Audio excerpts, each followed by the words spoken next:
I'm good, Pete. Yeah, you're right. Obviously, that was a tremendous error that those guys brought to this town, to this area, to your area down there. And when you hear one of them leave, you talk about the end of the era. Well, the end of the era started before Chase Utley, obviously. But when a guy like Chase Utley leaves town and all that he meant to this city and to our organization, it's very newsworthy. And it didn't come as a surprise because it's been publicized so much. But when it really hits you and you think, wow, he's really gone. First off, I wanted to ask you about the press conference last night. I know the fans really didn't get to give him a proper goodbye, but in the presser, he really admitted that he's just not that type of guy. I mean, he's just not that emotional. We know that about him, but was that really typical Chase Utley last night for you? It sure was, and there was a lot going on during the game. I'm sure you can kind of read between the lines.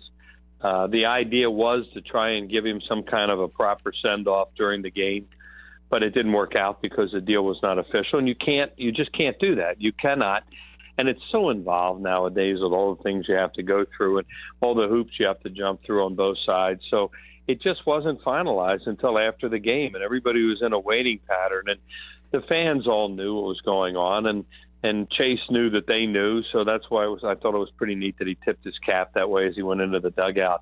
As far as what you're talking about in the press conference afterwards, yeah, he let his guard down a little bit. I think you saw him choke up and his eyes missed up a few times. He's not a real emotional, outgoing man, but he really is a great person. He's a very decent guy. I'm not saying I know him real well because I don't. But the times that I was around him, it was a joy to watch him play the game and talk to him once in a while. He really kind of kept to himself or to the people that he really wanted to be around. But every once in a while, he'd let his guard down, and you would see the real Chase Utley. And I think the thing that sticks out me the most, Pete, is, and you go back over the hundreds of interviews he didn't want to do them, but when he would, he never, ever talked about himself. It was always about the team or somebody on the team or the organization going forward. He didn't like to live in the past. He didn't dwell on things, and he hated to talk about himself. And when you get him in a situation like we would get him in spring training where he had to talk about himself, he didn't enjoy that, and he certainly did not want to do what he did last night. But in a way, I kind of think he did, where he wanted to get there and be able to say a few things and thank a few people the way he thanked Book and Dave Montgomery and other people in the organization. I thought that was really classy on his part. So, yeah, you saw the real him last night, but he does not like to show his real feelings to the public. Absolutely, and Chase was the type of guy who would always deflect every sort of attention off of him onto his players and onto the team. And I think that really kind of endeared him to the fans in that he realized and he knew that he wasn't as big as the game of baseball. Does that make sense to you? Yep, and he genuinely felt that way. That was not an act with him. As we were saying, you use the word deflect, and I'm talking about how he never wanted to talk about himself. That is the real Chase Utley. And the other thing was he did not like any kind of negativity. And he understood that it's a failure game. He, more than anyone, he understood it because it's so hard to play. And I think the hardest thing in sports is to be an everyday Major League Baseball player. I know people disagree with that, and that's fine. But the grind involved, and to go out there and play day after day after day in the conditions they play in, not many days off, and the time they spend out there and the work they put into it before the games and after the games, some of them do, but the working out, and he certainly was one of them. It's really hard to do that on a day-to-day basis, and he did. His body started to break down on him. Everybody knows that, and he couldn't be the player that he was. I think he was a first ballot Hall of Famer for a long time in his career, and then his legs betrayed him and his numbers fell off and he couldn't play where he could put up those kind of numbers anymore. But this guy was so special, and I think he'll really help the Dodgers. He'll go over there at the clubhouse. You know, sometimes you get the feeling it's a little dysfunctional. He's not a guy who's going to necessarily get in people's faces and challenge them that way. But he has a way of letting somebody know around him that they're not doing what they should be doing. And I can see him fitting in there pretty well. I'm sure Jimmy will warn everybody a little bit about what they're getting. Right. Was that the best part of his game for you, Wheels? Was it just the kind of actions speak louder than words? Or, I mean, was it the film study? I mean, this guy was doing BP and doing his pregame routine yesterday, and he's in the middle of getting traded. Yeah. What for you was the best part about his game, Chris? Well, he was a total pepper. First of all, I think he fit what Philadelphians want their baseball players to be, and you can't always have that kind of guy. Everybody wants the hard-nosed guy that runs the ball out all the time, that slides hard, that does all the things, that does all the preparation, that doesn't talk about himself. Today's athlete isn't like that, Pete. They just aren't. There's a lot of showbiz involved. There's a lot of glitz and glamour and me, I. And that's how they become famous, a lot of them. Chase Utley always said, just watch me play. I know what kind of city I'm playing in. I know what the fans are like here and what they want. And that's what I want. That's the way I want to play the game. And I love it that I'm in a town that I'm appreciated for the way that I play the game. So that, to me, will always be his lasting legacy, is he got it right away of what it takes to play in this town. And it wasn't hard for him to get it because that was the real way that he played the game of baseball, all out, all the time. Joined by former longtime Phillies broadcaster Chris Wheeler right now on 97.3 ESPN FM. You know, Chase mentioned this in the press conference last night. He was asked about that call in Atlanta, Harry Callis, HK, Chase Utley, you are the man. I mean, you were sitting right next to HK in the booth. I was. Come back to the pitcher, and Chase scores from second. Was that just perfect timing? Talk to us about that moment in Atlanta. Chase Utley, you are the man. Well, how can I forget that? Because there are so many moments with Harry over the years. And you're right, I did happen to be sitting right beside him when that happened. And I remember, the thing I always try to do with Harry was stay out of his way because he was so good at what he did. And his moments were his moments, and they were tremendous. And that was one of them. And he loved Chase. He just loved Chase Utley and the way that he played the game, the way that we all did. But Harry was different with the players than we were. Even though they weren't my generation or his generation, he got pretty close to a lot of them. He used to sit with them in the back of the plane, and whereas the rest of us didn't do that sort of stuff. So he had a different relationship with them than we did, and I think he really loved being around Utley and talking to him and just watching him play the game. And when that happened that night, I think that just came out because when you talk about the man on a team, there were a lot of men on that team. There were a lot of guys you could say that about. But I think Chase Utley probably signified and was the best example of the guy who made that team really go, and all the things that they were about day in and day out, the way they went out and they ground it out. They would grind it out day after day and play hard and do the things you had to do to win. I think he probably was a perfect example of it. And that play and the other play that, of course, he made in that World Series game where he did the little fake and got the guy at the plate in the big fifth game of the World Series, those kind of things, they pretty much exemplified with the way he played the game and the way he enjoyed playing it. Chris Wheeler on with me right now, 97.3 ESPN FM. Let's talk about World Bleeping Champions 2008 World Series Parade. Chase Utley was really the last player that you would ever expect to really just come out and say that. We talked about really the emotionless part, the emotionless quality of Chase Utley. Was that just out of the blue? I mean, what did you think of that moment, World Bleeping Champions, Chris? Well, see, those of us who really knew him weren't surprised. Okay, good point there, yeah.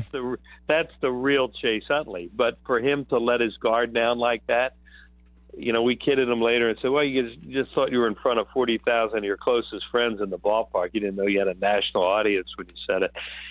Look, there was a heck of a buzz after that thing. That parade, Pete, I was lucky enough to be in the first one, and that was great in 1980. That was wonderful. But that thing in 2008, any of us who were lucky enough to ride down Broad Street that day and see the people's faces and the hundreds of thousands of people that lined that route, and then outside the ballpark and then inside again, there was a feeling that day that was really hard to explain of how special it was. And I think he just got caught up in the moment a little bit and just said what so many people were thinking. Wow, this is pretty amazing. We're world champions right now. And, of course, he put the little expletive in there that a lot of ball players use, that they don't necessarily want people to hear, but every once in a while they do because they are human. And that, to me, was one of the most human moments. And no, those of us who knew him were not surprised. I think we were just surprised that he let his guard down, and that's slipped out that day. But no, that was a real when you heard that afternoon. Former Phillies broadcaster Chris Wheeler on the line right now, 97.3 ESPN FM. A couple more quick ones for you. What was your favorite moment of all the games you've seen with Chase Utley? You've broadcasted with Chase Utley, maybe just an obscure play, just kind of a random play. What for you really signified Chase Utley's 13 seasons here? Well, when he hit the 2 home runs in the first World Series game against the Yankees at Yankee Stadium, that's pretty special when you're a baseball player and you hit 2 home runs at Yankee Stadium. And, you know, that night I thought, geez, we're going to beat the Yankees. We're going to win 2 world championships in a row. And, of course, it didn't happen. So to me, that was him rising to the occasion. He didn't have spectacular moments, I don't think, the way that some guys do. But he just would play the game so hard. I love to watch the things he would do defensively at second base, the way he'd get his nose into it out there. And he would stare people down that came into him hard, or he would make a throw low. Infielders have a way to protect themselves, a lot of ways, but one of the ways they protect themselves out there is if a guy's coming in high on them, they'll throw right between their eyes and say, all right, get down. Or next time you better get down quicker, those kind of things. He was very, very good at policing his own position out there and doing those kind of things. And all the little things, he would hit the ground ball to second base. He would hit the fly ball to the outfield that would move the runner over. He would try his best to do it. You know, nobody could do it all the time. But I don't know that they were spectacular. My favorite moment is the one we talked about, was the moment after the parade. But I think when you look back at him, you won't remember spectacular moments as much as you'll remember an overall game, the way the guy just went out there every night and played every aspect of the game. Whatever it took to try to win a baseball game, he tried to do it. Chris Wheeler, last one here for you. Was that really the thing that did him in, though, was just him beating himself up? I mean, Chase Utley wasn't the most athletic of a player. We know that, but he kind of realized that, and that's why he would work so hard pregame and in the cage. Was that for you that really kind of beat the fact that Chase Utley really kind of beat himself up? That's really kind of what derailed his Hall of Fame track? Absolutely, and I'll harken back to and you'll probably remember this, Pete. We had spring training. He mentioned Vuk last night. I think I said that earlier. John Vuk. Yeah. A lot of the players of that era had a love-hate relationship with him because he was tough on them, but he was trying to make them better. And now they all, not only after we lost him so young, but as they look back on their careers, they realize the things Pat mentioned the other night. Burl did. Jimmy mentions them all the time. And it wasn't always fun times. Well, this one spring training, we had the Scott Rowland situation going on where he had that media get-together where he openly. So now you're thinking, who's going to play third base? So now they try to put Chase Utley at third. And he worked like heck over at third base. I remember coming up to Vuk one day and saying, you know, Johnny, what do you think? He says he can't play third. He's got to play second base. He said, but we've got to work with him at second because I'm afraid he's going to get blown up at second. Because he didn't really know how to move. He was a shortstop, and anybody who's ever played baseball knows it's so much easier to make a double play when you're a shortstop because you see everything. It's all coming at you. When you're a second baseman, it's all blind, and you have to learn and sense things and ways to get out of the way of these runners that are trying to dismember you coming into second base, the way he tried to do to people. So Johnny worked so hard with him. Vuk worked so hard with him at second to teach him the 3 or 4 ways to turn a double play to protect yourself, to use the bag, to come up things that you see with second baseman. And there was a point where I remember talking to Vuk about it, and he said he gets it now. He said, and I think we can keep him healthy that way. And if you noticed, that's not what got him. He never really got blown up on a double play at second base where he got hurt that way. It was just, I think, the general, as you said, Pete, the general wear and tear on his leg. Years. He's the biggest guy in the world, and like a lot of guys of his build, they wear down during the course of a long season. So I think he put a lot of strain on his body the way that he played the game, and certainly that, as you said, did derail his Hall of Fame potential because he was on his way. He was going to hit more home runs than a second baseman in baseball history. All those things were going to happen with him. All those all-star appearances, a world championship, he just kind of broke down. Well, Wheels, I appreciate the stories. I appreciate the time. I know the listeners do as well. There's certainly never going to be another player like Chase Utley in Philadelphia. And Wheels, I can't promise that I'm not going to call you again if and when Howard ever gets traded or Chooch, Yeah. all right? Yeah. Well, I got great memories of all these guys, and it's sad to see them go, but time marches on. Absolutely. I remember Charlie used to say to me, you know, Wheels, Willie Mays and Hank Aaron retired, and the game's still being played. So I can remember nights sitting there when we would talk about things that he would say that, and I used to think, you know what? Puts it all in perspective. Exactly. Wheels, thank you, man. Okay. Anytime, Pete. Take care.